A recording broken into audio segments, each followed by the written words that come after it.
किशोर अग्रवाल छत्तीसगढ़ का एक ऐसा प्रतिभावान चेहरा है जिनकी ख्याति केवल छत्तीसगढ़ राज्य में ही नहीं अपितु पूरा देश, पूरी दुनिया में साहित्य जगत में एक ऐसा प्रतिष्ठित चेहरा है जो छत्तीसगढ़ में साहित्य जगत के गौरव है। बता दें कि छत्तीसगढ़ की राजधानी रायपुर के वृंदावन भवन में इनके एक और उपन्यास गांधार नरेश का विमोचन किया गया, जिसमें गांधार नरेश से शकुनी बनने का समूचा विश्लेषण है। मुख्य रूप से इस उपन्यास के रचनाकार किशोर अग्रवाल जी के कथना अनुसार गांधार नरेश से शकुनी कैसे बना, यह एक प्राचीन ग्रंथों को उन्होंने गंभीरता से खंगाला और इसके उपरांत उन्होंने गांधार नरेश से शकुनी बनने के ऊपर अपनी रचनाओं को कागजों में उकेरना शुरू किया। अंततः इनकी लेख को उपन्यास का रूप मिल गया, जिसके विमोचन कार्यक्रम का शुभारंभ अतिथियों द्वारा दीप प्रज्वलित कर सरस्वती वंदना के साथ प्रारंभ किया गया। इसके पश्चात वंचित अतिथियों का पुष्प गुच्छ द्वारा स्वागत अभिनंदन किया गया। इस कार्यक्रम में उपस्थित प्रदेश और देश के जाने-माने साहित्यकार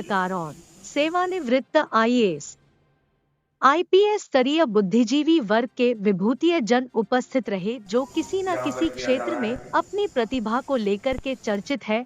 इस दौरान हमने किशोर अग्रवाल जी से वार्ता किया और यहाँ उपस्थित IAS, IPS रैंक के सेवानिवृत्त पूर्व अधिकारियों से भी किशन अग्रवाल जी के जीवनी पर और साहित्य के प्रति रुचि को मंच के माध्यम से साझा करते हुए साहित्य के प्रति रुचि के बारे में भी मीडिया दल को अवगत कराया। आइए हम जानते हैं कि किशोर अग्रवाल जी और उनके साथ उपस्थित साहित्यकार व सेवानिवृत्त अधिकारियों ने क्या कुछ कहा।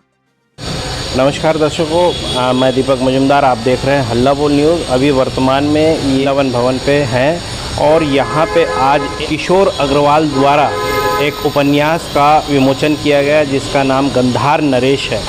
उन्होंने बहुत सारी ऐसी रचनाएं लिखी हैं और आज जो है गांधार नरेश जो शकुनी के ऊपर की जो कथा है वो किस प्रकार से, कहाँ से आए, कहाँ पे थे और गांधार नरेश की अपनी क्या गाथा है, ये सारी जो बातें हैं एक उपन्यास के माध्यम से लोगों तक पहुंचाने का जो प्रयास किशोर अग्रवाल जी ने किए वो एक मैं बता दूं कि वो रचनाकार तो अभी है और पहले भी उनकी शौक़ रही है रचना की, और साथ में एक वो अवसर भी रहे। आखिरी समय में वो DSP होकर के जो सेवानिवृत्त होने के पहले वो DSP बने और DSP से वो सेवानिवृत्त हुए और वो निरंतर अपनी रचनात्मक जो कार्य है, जो उपन्यास लिखने का जो काम है वो जारी रखे हुए हैं और एक बहुत अच्छे आर्टिस्ट भी हैं, पेंटर आर्टिस्ट भी हैं, पेंटिंग भी करते हैं।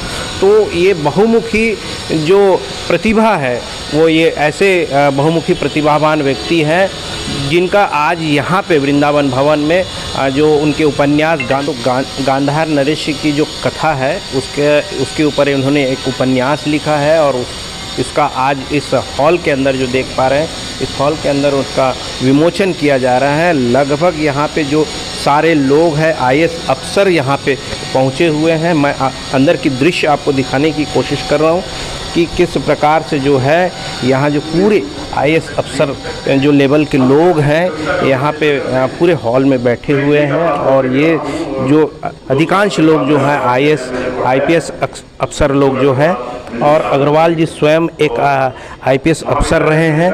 तो हम इस हॉल की जो है पूरी दृश्य को दिखाने की कोशिश कर रहे हैं। लगभग जो जाने माने साहित्यकार हैं, जो साहित्य में रुचि रखते हैं, वो लोग जो है यहाँ पे हैं। अब हम जो है के अग्रवाल जी से भी, किशोर कुमार अग्रवाल जी से भी हम आपकी मुलाकात करवाना चाहेंगे कि वो साहित्य के क्षेत्र में किस प्रकार की रुचि रखते हैं और क्या IPS जो अधिकारी रहे वहाँ से लेकर के जो इनका जो सफ़र रहा है साहित्य की ओर किस प्रकार से रहा है। सर, गांधार नरेश जो उपन्यास की आज विमोचन जी, तो आप एक IPS अधिकारी रह चुके हैं, रिटायर्ड है, और अचानक जो है आपका रुचि इस ओर है साहित्य की ओर, एक वो विषय और ये विषय दोनों अलग है, तो आपकी इसके अचानक इसमें रुचि जो है किस प्रकार से बनी? मैं लिखने के प्रति रुचि तो मेरी काफ़ी समय से कॉलेज के टाइम से ही है, परंतु जॉब में सर्विस में जब रहते हैं तो इसकी मर्यादाएं इतनी होती हैं कि सावधानी से लिखते बनता नहीं, और स्वतंत्र लिखने के लिए आपका स्वतंत्र होना ज़रूरी है। तो जब मैं सर्विस जब मेरी पूरी हुई तो उसके बाद मैंने फिर अपना समय का बेहतर उपयोग करने के लिए लिखने की ठानी। मैं पेंटिंग भी करता हूँ और पेंटिंग और लिखने में मेरा अच्छा समय बीत रहा है। 3 काव्य संग्रह मेरे प्रकाशित हो चुके हैं और ये मेरा चौथा जो काव्य संग्रह है ये उपन्यास है। सर, गांधार नरेश जो आपने शीर्षक दिया है, आपकी जो उपन्यास में जो गांधार नरेश का जो नाम है, उसकी जो मुख्य उद्देश्यों को जो आपने अंकित किस प्रकार से किया है, थोड़ा सा शॉर्ट में बताएं। वर्तमान में जो अफगानिस्तान का गांधार है वही पुराना गांधार था, और जब उसकी गांधार की एक लड़की जिसका नाम शुभा था जो बाद में गांधारी कहलाई, उसकी शादी जब ज़बरदस्ती अंधे राष्ट्र धृतराष्ट्र से करा दी गई तो उसके भाई के मन में जो क्रोध उत्पन्न हुआ उसका बदला लेने के लिए वो आकर के अपनी बहन के ससुराल में रुका और उसने सारे जितने भी प्रपंच रचने थे वो रचे। ये तो कहानी हमको विदित है महाभारत से, किंतु उसके शकुनी बनने के पीछे रीज़न क्या थे ये सोचने की बात है। ये इस पहलू को हाईलाइट करने के लिए मैंने ये किताब लिखी। गांधार नरेश को शकुनी को एक नेगेटिव रोल प्ले करने के रूप में जाना जाता है, तो उनके विषय में आपने मतलब लिखने के लिए चुनना कुछ खास वजह इसकी या फिर प्रेरणा मिली हुई? हाँ, मैं पुलिस सर्विस में ये देखा कि घोषित अपराधी या दुर्दांत अपराधी का भी एक अपना परिवार है, उसका भी एक अतीत है जो कि अच्छा होता है। कई बार वो परिस्थितियों के कारण अपराधी बनता है। शकुनी के नेपथ्य में जब हम जाते हैं तो शकुनी जो है एक बहुत अच्छा राजकुमार जो अपने परिवार के लिए जिम्मेदार, एक देश का नरेश और उसके बाद अपनी बहन को बहुत प्यार करने वाला व्यक्ति था। वही एक बहुत बड़ा कारण था कि ये इतना इसने बड़ा खलनायकी का रोल कैसे प्ले किया, इसकी खोज मैंने की और मैंने पाया कि जैसा कि और लोगों के साथ होता है, शकुनी भी बहुत अच्छा आदमी था, लेकिन परिस्थितियों ने उसको उस रूप में ला करके खड़ा किया जैसा कि हम उसको जानते हैं। पूरे विश्व को आपके इस उपन्यास से किस प्रकार की सीख मिलेगी और समाज में जो कुरीतियाँ हैं जिस प्रकार की फैली हुई है उसमें किस प्रकार का सुधार आने की संभावनाएं हैं? देखिए, किसी भी तरह के व्यक्ति को हम लोग बड़ी जल्दी जजमेंट करते हैं। कोई कुछ बता देता है उससे जज कर लेते हैं या सुनी सुनाई बातों पे जज कर लेते हैं। मेरा ये कहना है कि व्यक्ति को उसके मूल स्वरूप में पहचान हो।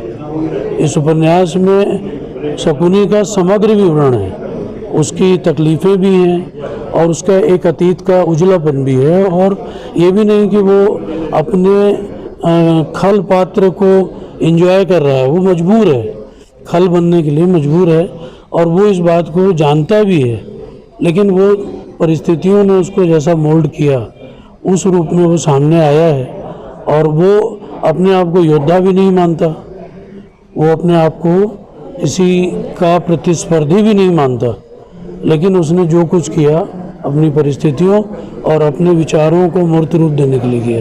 तो दुनिया को यही मैसेज हम दे सकते हैं कि लोगों को सुनी सुनाई बातों पे जज नहीं किया जाए, व्यक्ति को समग्र रूप में आकलन उसका करने की कोशिश करनी चाहिए। आपके पाठकों को कोई संदेश आप देना चाहेंगे? संदेश यही है कि उपन्यास सरल है, महाभारत को ही एक तरह से दूसरी तरह से विश्लेषण किया है, और आज समय की मांग है कि सनातनी जो लोग हैं उनको अपने धर्म का जो ज्ञान उस महाभारत को एकदम महाभारत पढ़ने का जिनका मन नहीं है वो इससे महाभारत का अधिकांश हिस्सा समझ जाएंगे और जानना चाहिए। जिनको और भी धर्म के लोगों को जिनको हिंदू धर्म में रुचि है उसको जानना चाहते हैं तो रामायण और महाभारत हमारे सनातन ग्रंथ हैं, इनके जरिए हम सनातन परंपराओं को जान सकते हैं। तो यदि वो इसको पढ़ेंगे तो बहुत कुछ उनको अपने आप समझ में आएगा। गांधार नरेश शकुनी जिसे कहते हैं, उसका चरित्र चित्रण जो आपने किया है, ये किन किन समाजों पे इसका प्रभाव होने वाला है और उससे समाज में विवेचनात्मक जो परिस्थितियाँ बनने वाली हैं, कौन कौन से समाज के ऊपर फोकस कर रहे हैं? इसको समाज विशेष को केंद्र में रख के अगर इसका मूल्यांकन करेंगे तो वो छोटा होगा। ये व्यक्ति, प्रत्येक व्यक्ति के लिए है, व्यक्ति विशेष, व्यक्ति, हर एक व्यक्ति के लिए है। ये हम दृष्टांतों से, हम आज जो अंग्रेजी के उदाहरण हैं, चाइनीज़ हैं, सबको दृष्टांत के रूप में पढ़ते हैं, सीखते हैं। वैसे ही दूसरे जितने भी लोग हैं वो इस चरित्र से बहुत कुछ सीख सकते हैं, समझ सकते हैं और मानवता को सही ढंग से मूल्यांकन उसका कर सकते हैं। मैं डॉक्टर किशोर अग्रवाल, पूर्व में मैं फूड कॉरपोरेशन और प्रशासन में तहसीलदार और उसके बाद में डीएसपी हुआ था। मैं डीआईजी के पद तक पहुंचा। मुझे 2 बार माननीय राष्ट्रपति जी ने मेरी सेवाओं के कारण पुरस्कृत किया है। मेरे 4 काव्य संग्रह निकल चुके हैं, 2 व्यंग्य संग्रह मेरे प्रकाशनाधीन है। ये मेरा पौराणिक उपन्यास है और मेरा निवास छत्तीसगढ़ से है। बागबारा का मैं रहने वाला हूँ, रायपुर में भी रहता हूँ और मूलतः हम लोग हरियाणा से हैं। मेरा एक बेटा हरियाणा गुड़गांव में। आईएएस अफसर से साहित्य की ओर की जो आपकी जो यात्रा है किस प्रकार से रही और इसमें आपकी रुचि किस प्रकार से? साहित्य के प्रति मेरी रुचि प्रारंभ से रहा है, तो आईएएस में आने के बाद भी रुचि बरकरार रहा और अधिक रफ्तार में चला। तो आईएएस में रहते हुए मैंने अभी तक 44 किताबें लिखा है, 44। तो साहित्य में रुचि और प्रशासन के साथ मेरा संबंध हमेशा एक दूसरे के परिपूरक रहा।